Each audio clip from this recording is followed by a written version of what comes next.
O Palmeiras deveria contratar o Arthur do Bragantino e o Tabata. Agora vai. E o que eu acho do comportamento do Abel à beira do campo? Bora para mais um Pergunte ou Análise.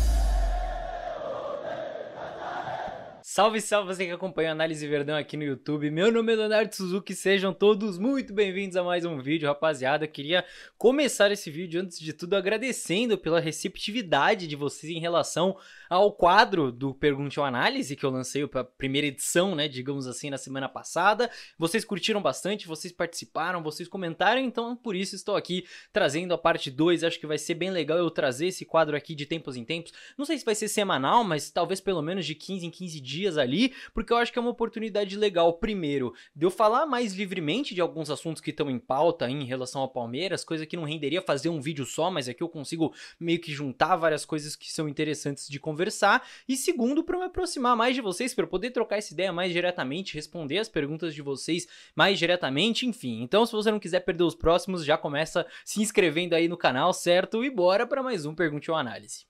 Então bora lá, porque vocês fizeram ótimas perguntas, eu separei algumas muito legais aqui. A primeira delas é do Thiago Gonçalves, ele pergunta sobre o Bruno Tabata, que talvez seja o assunto da semana aí no Palmeiras. Ele fala, pergunta se com a ótima atuação do Tabata na última partida, se o Palmeiras ainda precisa contratar um meia ou já tem um substituto à altura do Scarpa.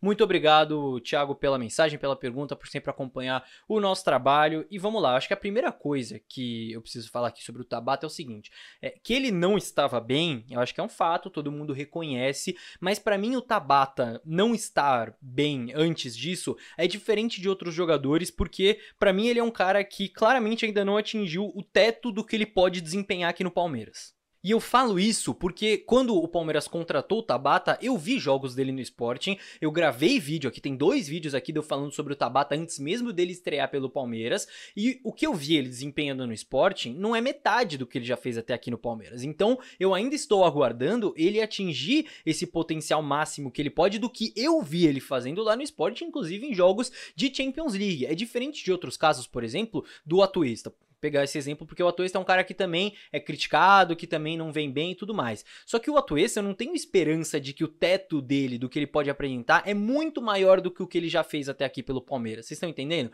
O Tabata, eu ainda tenho esperança de que o nível dele é um nível de um jogador que pode ser muito importante pra gente. E até por isso eu fiquei muito feliz com a partida que ele fez contra o São Bernardo. Foi uma ótima notícia. Pra pegar um exemplo de um cara que já saiu, o Merentiel, tá? Só pra vocês entenderem o que eu quero dizer. O Merentiel é um cara que veio, a gente sabe que não era um primor técnico, que não ia ser o cara que ia fazer todos os gols e tudo mais. Ele veio, eu nem acho que a passagem dele foi ruim, porque ele foi barato, fez 2 gols super importantes no Brasileiro e saiu. Mas eu acho que aqui no Palmeiras ele desempenhou o que ele podia, ali no máximo que ele conseguiria em questões técnicas, táticas, físicas, mentais, enfim. Eu acho que ele atingiu o teto do que ele podia. Não era muito alto, mas ele cumpriu, ele fez a sua parte e ajudou no título brasileiro. Enfim, é um outro exemplo dessa métrica que eu tô querendo traçar aqui pra vocês.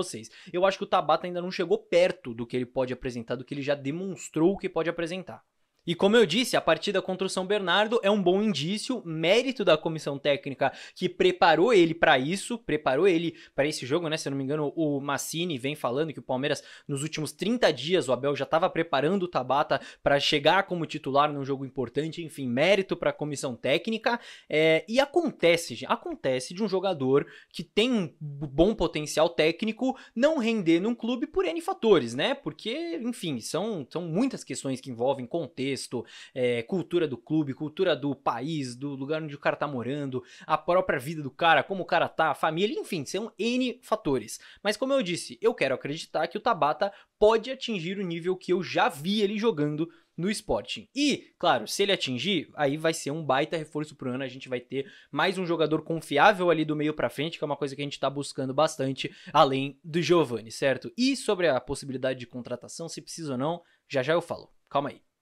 Agora, essa segunda pergunta do Pablo Oliveira é muito legal, eu não vou ler inteira porque é grande, mas basicamente ele tá falando sobre os camisas 9 que passaram no Palmeiras nos últimos anos, e ele diz que nenhum deu certo exatamente, e por que nenhum camisa 9, nenhum centroavante dá certo no Palmeiras, e eu quis separar isso aqui porque eu acho que é uma questão que dá pra discutir bastante, dá pra debater muito, dá pra falar muito. Eu discordo, tá, do Pablo, já explico por quê, mas eu acho que é uma coisa que tem sido falada mais entre a torcida do Palmeiras recentemente, que eu acho que vale a pena trocar ideia, porque esses vídeos aqui também são pra eu falar mais livremente sobre esses assuntos, pra eu trocar ideia com vocês e pra gente conversar. Meu primeiro ponto de discordância é que ele falou que o Barcos era um centroavante meia boca, eu não acho, eu acho que ele era muito bom, acabou traindo o Palmeiras, né, mas eu acho que ele era realmente muito bom. E realmente deu certo. Mas agora, um outro ponto de discordância aí que eu vou ter em relação ao Pablo, e se você concorda ou discorda de mim, você pode comentar aqui depois, é que esses jogadores que ele citou, esses centroavantes que ele citou, não deram certo no Palmeiras. Eu discordo. O Barrios, por exemplo, eu acho que ele deu certo no Palmeiras. Teve uma hora que o ciclo se encerrou, ele teve que ir embora, mas ele foi super importante para a Copa do Brasil, fez gols importantes no Brasileiro de 2016 também, eu acho que ele deu certo sim. O Luiz Adriano foi outro que pra mim também deu certo. Teve um período que ele tava jogando muito bem, que ele era o centroavante do Palmeiras, era o camisa 9, e ele não seguiu essa carreira no Palmeiras e não se tornou um jogador importante, fundamental pro esquema por ainda mais tempo por culpa dele próprio. Ele mesmo se auto-sabotou no Palmeiras, teve que sair merecidamente, mas eu não acho que deu errado. Deu errado essas questões comportamentais e tudo mais, mas dentro de campo eu não acho que o Luiz Adriano deu errado. E quando a gente pega outros jogadores que ele citou ali, num nível de expectativa realidade, eu também acho que não deu errado. O Daverson, por exemplo. O Daverson a gente sabe que não é um primor técnico, e eu nem tô falando por causa do gol da final da Libertadores, não. Mas vocês acham que o Palmeiras não tirou tudo o que podia tirar do Daverson? Eu acho que tirou, falando dentro de campo, né? Principalmente na época do Filipão, enfim. O Cristaldo também, o Cristaldo era um jogador que era limitado tecnicamente falando. Eu acho que o Palmeiras tirou o máximo que podia tirar do Cristaldo no período que ele ficou aqui. Merentiel, como eu disse, mesma coisa. E os outros três que ele cita, o Endrick, o Flaco Lopes e o Navarro, são jogadores que ainda estão aí, então não vou me precipitar, não vou falar enquanto o cara ainda tá aí. Então esse é um primeiro ponto. Eu discordo desse negócio de que nenhum camisa 9 dá certo no Palmeiras, mas mesmo se todos esses que eu citei aqui tivessem dado errado, eu não quero colocar todo mundo no mesmo balaio. Eu não acho que isso é legal. Por quê? Eu explico. 3 motivos. Primeiro, treinadores diferentes, certo? Cada treinador tem o seu estilo de jogo, tem o seu modelo de jogo, tem a sua maneira de ver o futebol, e um jogador ele pode se adaptar ou não, dependendo do treinador. Isso é um fator muito importante. Segundo, características diferentes. A gente não pode colocar todos esses centroavantes no mesmo balaio só porque eles são centroavantes. Não é todo centroavante que é igual. A gente tem aquele camisa 9 que é mais referência, que é mais físico. A gente tem aquele camisa 9 que sai mais para dar apoio, para jogar curto, e a gente tem aquele camisa 9 de profundidade, de atacar as costas da defesa a todo momento. Os três são camisas 9, os três são centroavantes, mas são de características diferentes, não dá pra colocar tudo no mesmo balaio. E o terceiro ponto que é muito importante também, são pessoas diferentes. Como eu disse, a mesma questão do Tabata, por N motivos o cara pode dar certo ou pode dar errado. Enfim, cada caso é um caso, mas trazendo aqui mais pra perto da nossa realidade, mais pra era Abel, que é quando o pessoal fala agora muito, né, que o camisa 9 não dá certo nesse Palmeiras do Abel Ferreira e tudo mais. Mais uma vez, a gente não pode colocar tudo no mesmo balaio. E o Rony? Por que o Rony não é camisa 9? O Rony é camisa 9 sim, gente. O Rony nunca foi falso 9. Eu não sei de onde que inventaram que o Rony é falso 9. Gente, falso 9 não é um jogador que não era centroavante e aí foi colocado centroavante, pronto, ele é um falso 9. Se colocar o Gomes de centroavante, ele não é um falso 9. Ele pode ser um 9 falso, mas não um falso 9. O Rony é 9, o Rony é camisa 9. O Rony é centroavante. Só que ele é um centroavante de uma característica diferente. Centroavante de atacar a profundidade a todo momento, não aquele centroavante de referência, de fazer pivô, de segurar o zagueiro na parte física, apesar da parte física dele ser extremamente boa. Mas enfim, ele também é camisa 9 e ele funciona no time do Palmeiras, certo? E também, esse é um debate que a gente pode levar para muitos lados. Quantos times hoje aqui no Brasil estão usando esse 9 de referência? A gente tem o Pedro no Flamengo, o Pedro Raul agora que foi pro Vasco, talvez o Tiquinho no Botafogo, mas você vê, o Atlético Mineiro tá jogando com Hulk e Paulinho como uma dupla de ataque, o Cano é centroavante, mas também não é esse centroavante de ficar fazendo pivô a todo momento, nem o Suárez se a gente for parar pra pensar, que agora ele tá já um pouco mais em final de carreira, e assim...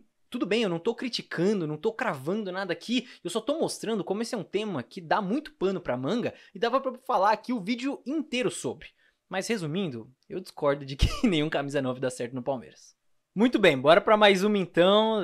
Tô adorando responder as perguntas de vocês. Achei maravilhoso. Essa, o JRS Politi perguntou sobre a possibilidade do Marcos Rocha ser jogado como volante, né? Ser adaptado como volante. Também foi a pergunta do Rodrigo Moraes. Então, duas pessoas perguntando a mesma coisa. Teve mais pergunta mais ou menos nessa linha também. Se o Marcos Rocha pode virar volante, pode virar meio-campista. E vamos lá, eu acho que a gente precisa separar duas coisas importantes. Uma coisa é o lateral construtor, aquele lateral que parte do lado e vem por dentro, vem jogar por dentro, vem construir por dentro, como o Marcos Rocha já fez no Palmeiras. Outra coisa é o volante, que parte dessa posição, certo? Parte do centro. São duas coisas diferentes. Uma, o Marcos Rocha já foi, que é esse lateral construtor, tanto fazendo a saída em 3, como se alinhando ao Zé Rafael. O Abel já usou ele nessa temporada exercendo essa função. O outro, eu acho que não é tão simples assim. Eu não sei porque, eu acho que aqui a gente tem uma mania de achar que todo jogador com um bom passe pode virar meio campista.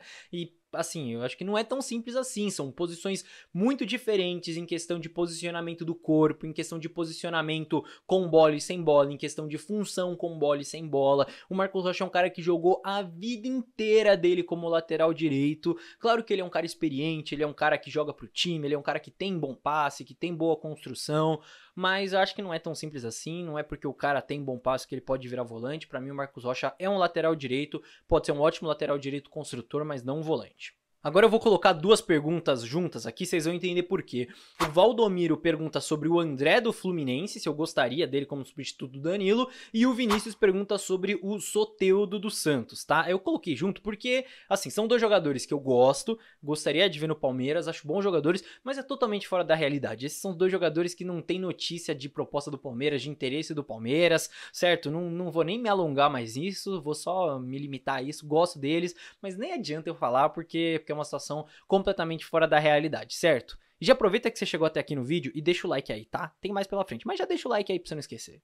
Agora, essa aqui é ótima também, do Vinícius Silva, que tá sempre por aqui, perguntando o que eu penso sobre o comportamento do Abel, se eu acho contraditório quando ele fala sobre cabeça fria, coração quente. Isso é muito bacana. Só, primeira coisa que eu preciso falar é que ele disse que queria saber a opinião de vocês, a opinião do canal, mas só pra deixar uma coisa clara aqui, todas as respostas que eu der aqui no Pergunte ao Análise, tudo opinião minha, tá? Não é do canal, não. O canal é grande, tem muita gente por trás aqui de bastidores fazendo análise, gravando também. Essa é só a minha opinião, não falo por todo mundo não. Mas vamos lá, eu vou ser muito honesto aqui, eu acho que eu nunca falei sobre esse tema propriamente, e eu vou ser muito honesto com vocês. Deus me livre de ter um treinador que não se preocupa com competitividade, que não quer ganhar a todo momento. O Abel falou isso na última coletiva, né? Ele falou, ninguém quer ganhar mais do que eu tenho certeza que ninguém quer ganhar mais do que ele. E eu acho que essa questão do comportamento é muito fruto disso, e eu vou explicar por quê. Eu acho que essa também é uma discussão que dá pra levar por muito tempo.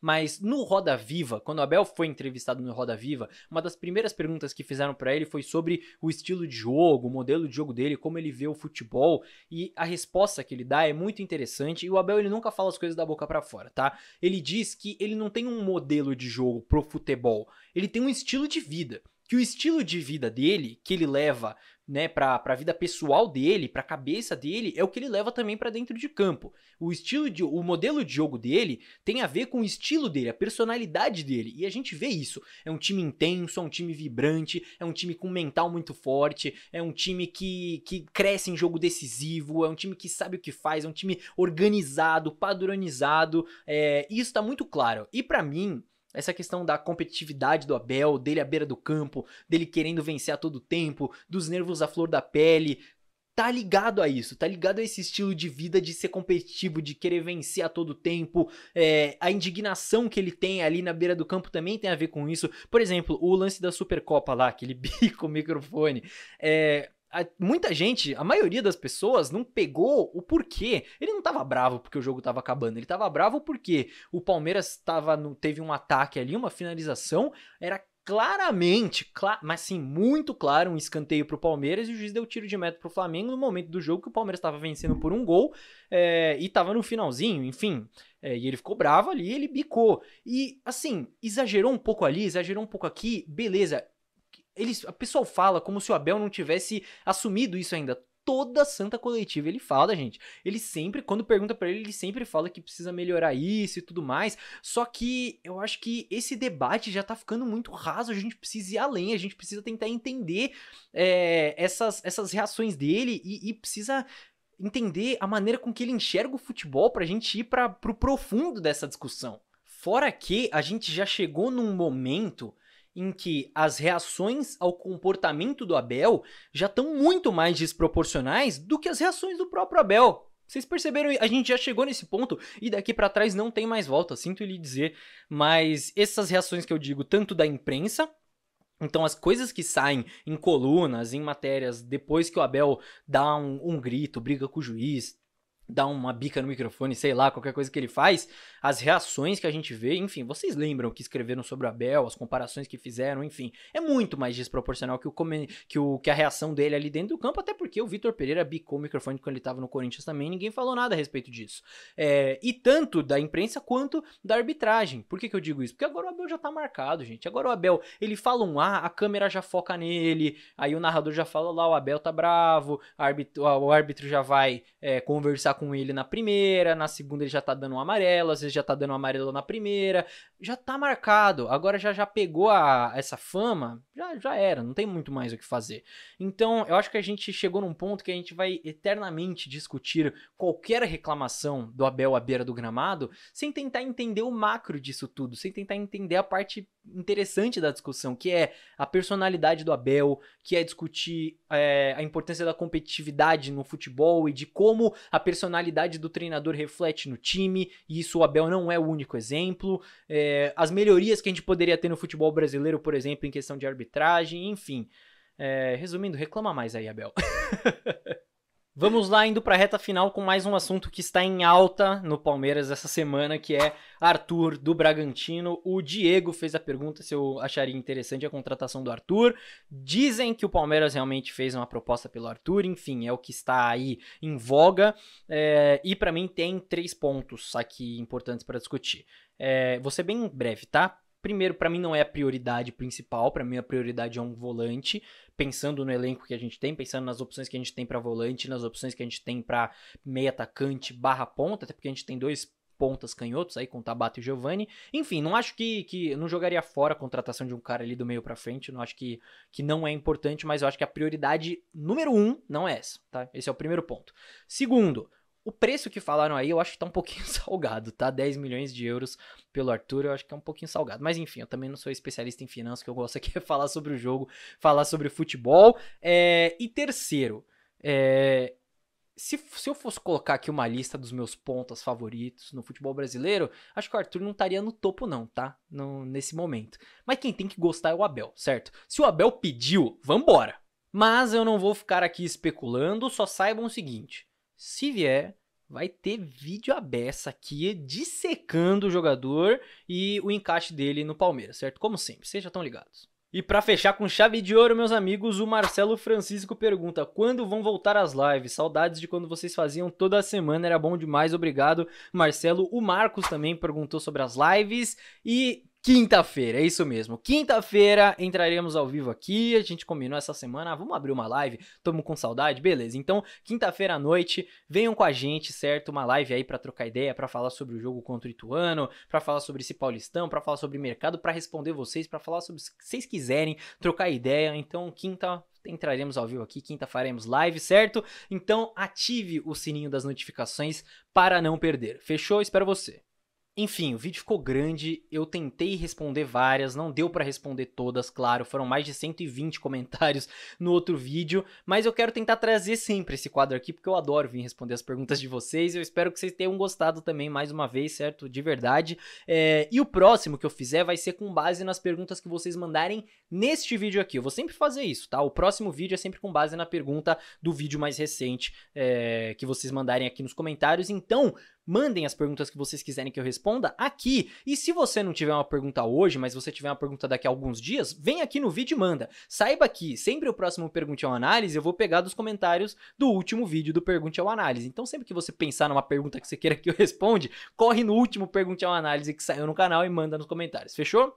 Pronto, falei muito, agora eu quero saber a sua opinião aqui também nos comentários, a sua pergunta, a sua participação e... claro, mais uma vez, lembro para você se inscrever, para você deixar o like aí se você ainda não deixou. Fechou, rapaziada? Vejo vocês então no próximo vídeo. Deve sair aí nos próximos dias um vídeo falando mais sobre essa semifinal contra o Ituano, uma análise mais detalhada aí pra vocês. Fechou? E, claro, na live vejo vocês. Até lá, rapaziada. Tchau, tchau.